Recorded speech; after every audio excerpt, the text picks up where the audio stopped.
You zipped your bag closed, you felt good about it, you thought you packed smart, and then the TSA officer pulled it off the belt, pointed at your bag, and said one word, search. No warning, no explanation. Just a gloved hand going through everything you own while a line of strangers watches. Here is the part nobody tells you. Most bag searches are not random. They are triggered by specific everyday items sitting in your bag right now, things you would never suspect, things that look completely harmless to you, but look completely different on an X-ray screen. Today, we are breaking down 10 of those exact items, the ones flagging bags every single day at checkpoints across the country. And by the end of this video, you will know exactly what is quietly putting a target on your suitcase.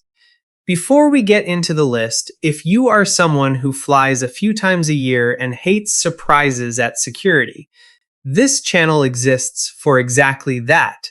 We break down real airport rules in plain language. So if that sounds useful, stay close and consider subscribing. It helps more than you know. Now, let us get into it. Number 1, peanut butter and other spreadable foods over 3.4 ounces. This is the item that catches more travelers off guard than almost anything else on this list. Because peanut butter does not feel like a liquid, it feels like food. It feels like something you would pack for a long flight or for grandkids waiting at the other end. But to the X-ray machine, peanut butter behaves exactly like a liquid. So does hummus. So does cream cheese. So does most anything that spreads or oozes rather than holding a solid shape. The rule has not changed in years. Anything over 3.4 ounces that qualifies as a gel, paste, or spreadable substance gets flagged the moment it passes through the scanner. And once it is flagged, an officer has to open the bag and pull it out by hand. Most people are stunned when this happens because they genuinely never thought of a snack as a security risk. But the machine does not know intention. It only sees density and consistency, and a large jar of peanut butter reads almost identically to a container of gel. If you are traveling with spreadable food, the safest move is either buying travel-sized portions under 3.4 ounces or packing it in checked luggage where these limits do not apply, because trying to sneak a full-sized jar through carry-on is one of the most common reasons a bag gets opened. Even homemade gifts run into this same wall. A jar of homemade jam or a container of dip made for a family gathering looks completely innocent to you, but it reads exactly the same as a commercial gel product once it hits the scanner, and officers have no way of knowing the difference just by looking at a screen. Some travelers try to get creative, freezing a spread solid before their flight in hopes it will pass as a solid food. But officers are trained to recognize this exact trick, and if the item has softened even slightly by the time it reaches the checkpoint, it still counts as a gel under the rule. The safest habit is simply assuming that anything you can scoop, spread, or squeeze belongs in checked luggage, not your carry-on. Because trying to outsmart the rule almost always ends the same way, with the item sitting in a confiscation bin instead of in your bag. Number 2, snow globes larger than 3.4 ounces. This one surprises almost everyone, because a snow globe feels like a solid object, something you would proudly display on a shelf, not something that belongs in the same category as a bottle of shampoo.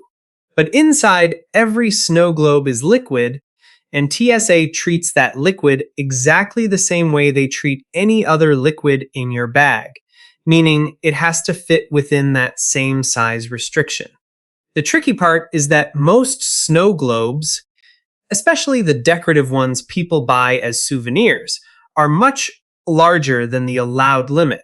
So when one shows up on the scanner, It almost always triggers a manual check, and there is no getting around it once the shape and liquid content are detected. Officers cannot simply estimate how much liquid is inside based on the size of the globe, so even smaller looking snow globes often get pulled just to be measured or verified. If you picked one up on vacation and want to bring it home in your carry-on, you basically have two options. Find one small enough to fall under the liquid limit, or pack it carefully in checked baggage where it will not be scrutinized under liquid rules at all. Skipping this step is exactly why so many travel souvenirs end up confiscated at the gate instead of sitting on someone's mantle. What makes this item especially painful is that it is usually a purchase made specifically to remember a trip, something bought in the final hours before heading to the airport, which means there is rarely time to reconsider or mail it home separately, and travelers end up watching a meaningful souvenir get taken away over something they never would have guessed counted as a liquid in the first place. Checking the base of the globe before you buy it, looking for any printed volume measurement, can save you this entire headache later. Number 3, power banks and loose lithium batteries. If there is one item causing consistent chaos at checkpoints nationwide, it is this one, because most travelers have no idea their power bank could be a problem until it already is one. Power banks and spare lithium batteries are considered a fire risk, since lithium can overheat and, in rare cases, ignite, especially if the battery terminals come into contact with metal objects like keys or coins sitting loose in the same pocket. That is why every spare battery needs to either stay in its original packaging or have the terminals covered, because a battery bouncing freely against metal is exactly the kind of danger officers are trained to catch immediately. On top of that, power banks above a certain capacity are restricted entirely, and if the device does not clearly display its capacity, officers may treat it as unverified and pull it for inspection. This is one of those items where people genuinely believe they are being responsible, carrying extra battery power in case their phone dies. Yet it becomes the exact reason their bag gets opened and searched by hand. The safest approach is simple. Keep any spare batteries in a hard case, keep them separate from other metal items, and make sure the capacity is visible, because an unmarked or loose battery is one of the fastest ways to trigger a full bag search. It also helps to know that spare lithium batteries generally are not allowed in checked luggage at all, since the cargo hold does not have the same immediate crew access if a battery were to overheat, which means the carry-on is actually the required place for these items, not an optional one, and understanding that distinction alone can prevent a confusing conversation at the checkpoint. Number 4, cast iron skillets and heavy metal cookware. Nobody expects a kitchen item to be a security concern, which is exactly why this one causes so many double takes at the checkpoint. Cast iron skillets are dense, heavy, and solid metal, and on an X-ray screen, dense metal objects are notoriously hard to read clearly because the machine struggles to see past the density to identify what is layered underneath or around it. A skillet sitting on top of cords, tools, or other metal items in your bag can essentially block the officer's view of everything beneath it, which almost guarantees a manual search just so they can visually confirm nothing is hidden. This happens more often than people expect, especially with travelers bringing home cookware from family visits or specialty stores, since a single heavy skillet can completely obscure the rest of a packed bag. Officers are not trying to punish you for loving cast iron. They simply cannot approve a bag they cannot fully see through. And dense metal is one of the biggest visual blockers on the scanner. If you are traveling with cookware like this, packing it in checked luggage avoids the issue entirely, and if it absolutely must go in a carry-on, placing it near the top of the bag rather than buried under other items gives the scanner a cleaner read and lowers your odds of a search. This same issue applies to other heavy metal kitchen items too.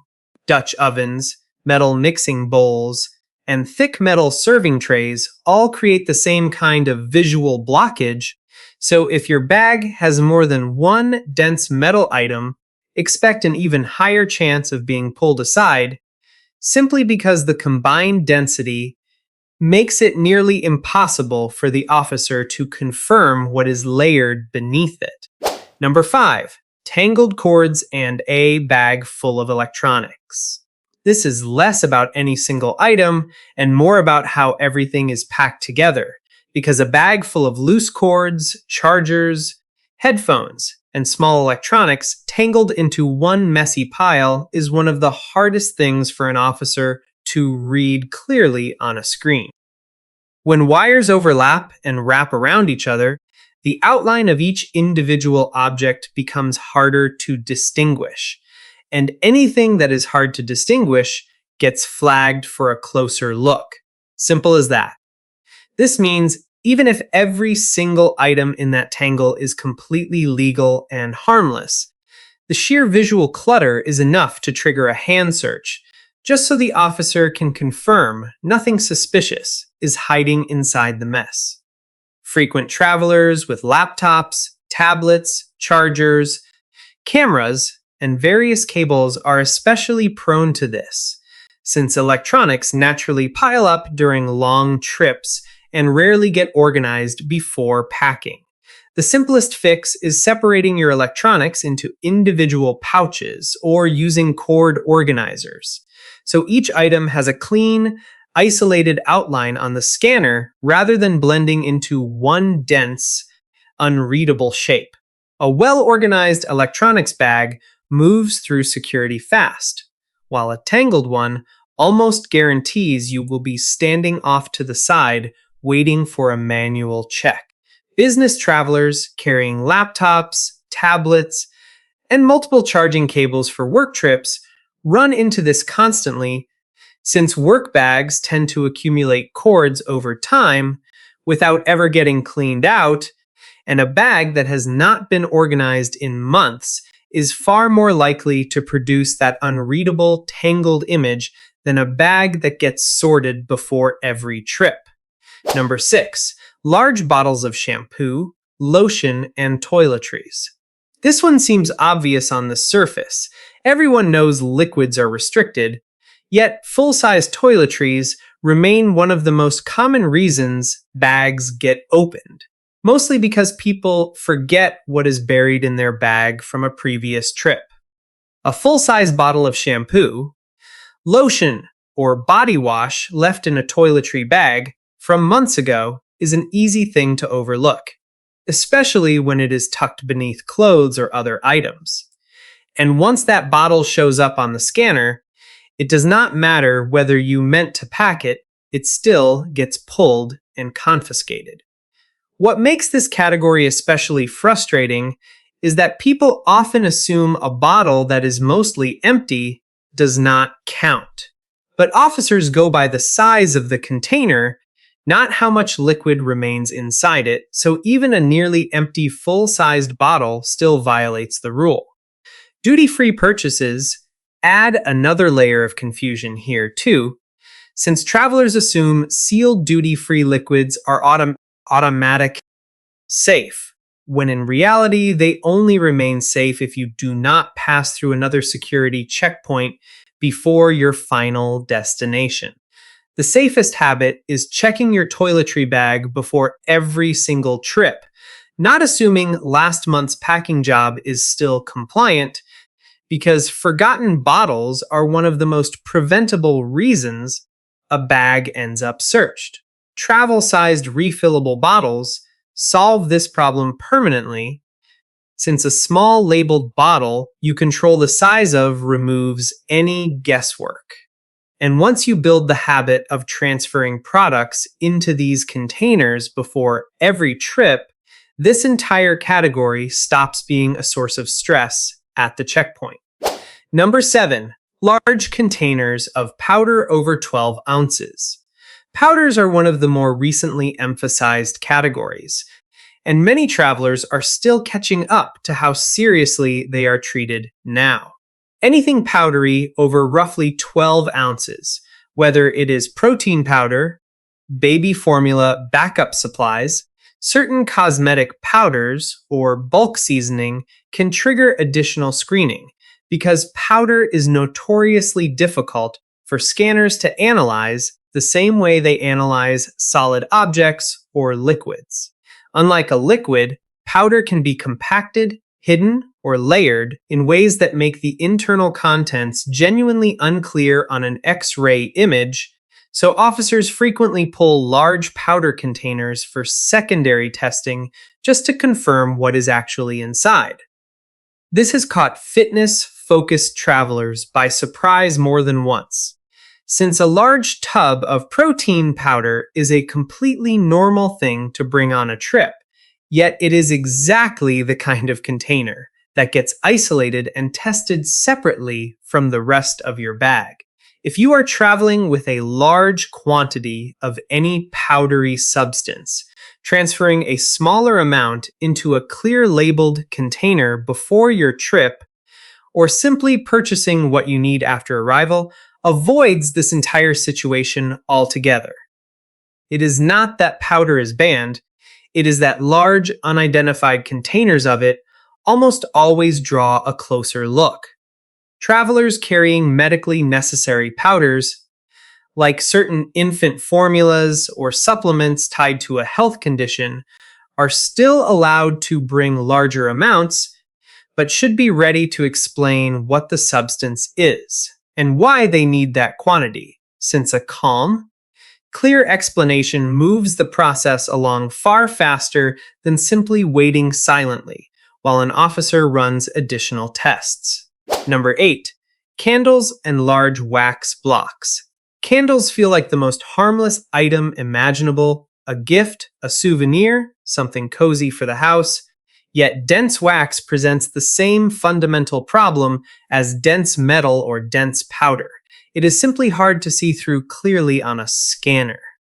A large candle, especially one packed with a metal container or a thick wick running through it, can obscure the contents around it in the same way a cast iron skillet does, forcing officers to take it out and inspect it directly rather than relying on the screen alone.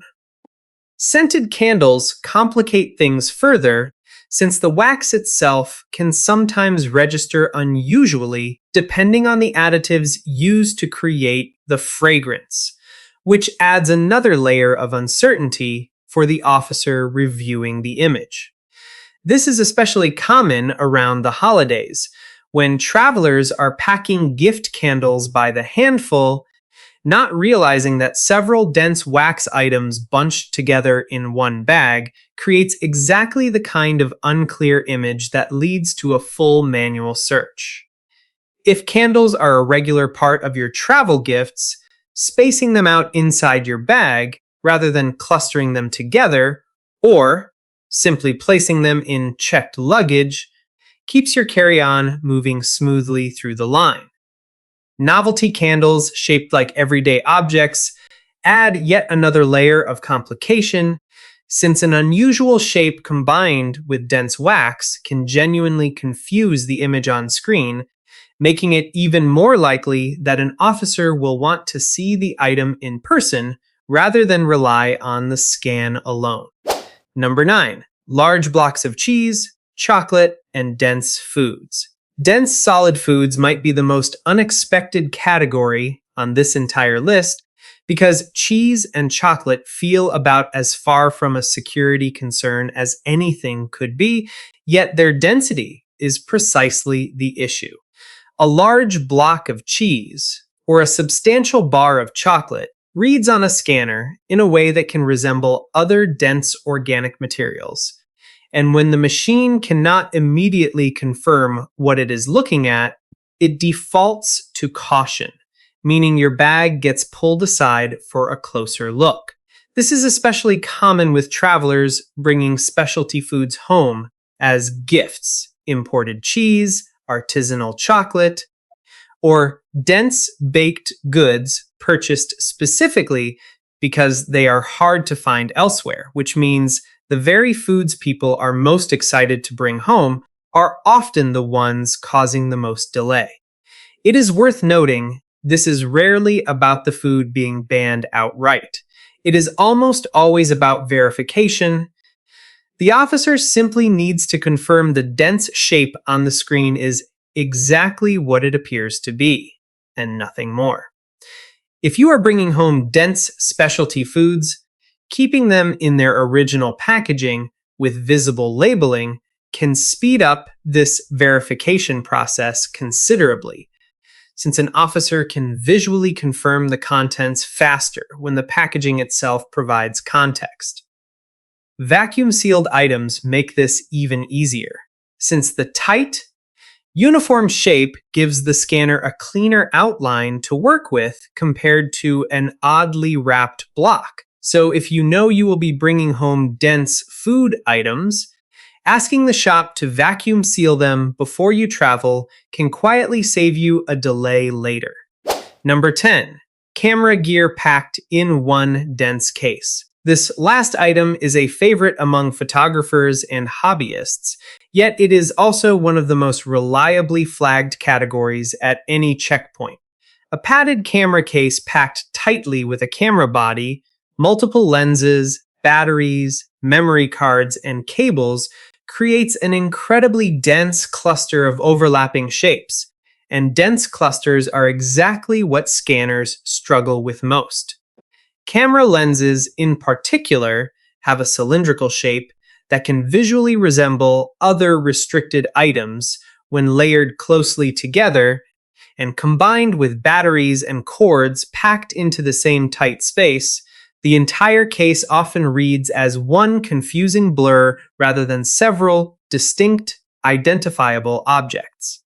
Professional and hobbyist photographers traveling with expensive gear are frequently pulled aside not because anything is wrong, but simply because the officer needs a clearer look to separate each individual piece of equipment.